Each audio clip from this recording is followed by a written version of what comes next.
રાધનપુરના વીરપુર પ્રાથમિક શાળા ખાતે શિક્ષકના વિદાય પ્રસંગે શાળાના ભૂલકાઓ સહિત આખું ગામ હિપકે ચડ્યું।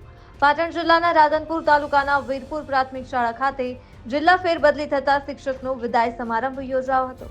વિદાય લઈ રહેલા શિક્ષિકા બેન રાવલ આરતીબેન ભાનુપ્રસાદના વિદાય અને ભાવ દર્શન કાર્યક્રમ અંતર્ગત મોટી સંખ્યામાં શાળાના બાળકો સહિત ગ્રામજનો વિદાય પ્રસંગે જોડાયા હતા। શાળામાં બહેનની ઉત્કૃષ્ટ કામગીરી અને શૈક્ષણિક કાર્ય તેમજ ગ્રામજનો પ્રત્યે એક અલગ જ સંબંધ ધરાવનાર શિક્ષિકા જ્યારે વિદાય પ્રસંગ હોય સમસ્ત ગ્રામજનોની આંખોમાં આંસુ જોવા મળ્યા હતા।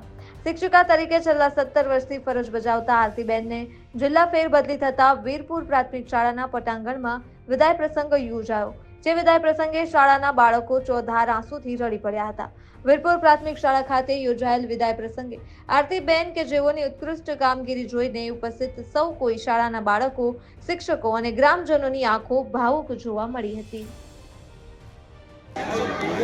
વીરપુર પ્રાથમિક શાળામાં હું શિક્ષિકા તરીકે ફરજ બજાવી રહી હતી, પણ હવે મારા વતનમાં જિલ્લા ફેરબદલી થતાં હું અમદાવાદ જઈ રહી છું અને આ શાળાના શિક્ષણના ગામ લોકોએ, સ્ટાફ મિત્રોએ મને ખૂબ જ મદદ કરી અને જિલ્લા ફેરબદલી થતાં હું મારા વતનમાં જઈ રહી છું અને આ શાળાએ મને ખૂબ જ સહયોગ આપ્યો છે। આપ કયું ધોરણ લેતા અહીંયા? હું ધોરણ 4થું 5મું અહીંયા ભણાવતી હતી। કેટલા વર્ષથી ફરજ બજાવતા? હું અહીંયા 17 વર્ષથી નોકરી કરું છું। આજે વિદાય સમારંભ તમારો છે અને શાળા છોડીને જઈ રહ્યા છો, તો આપ વિદ્યાર્થીઓને શું કહેવા માગશો?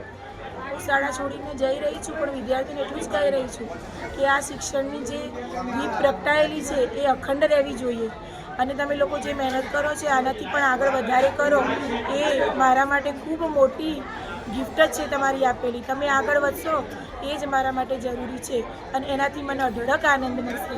આપનું નામ? મારું નામ રાવલ આરતીબેન ભાનુપ્રસાદ છે।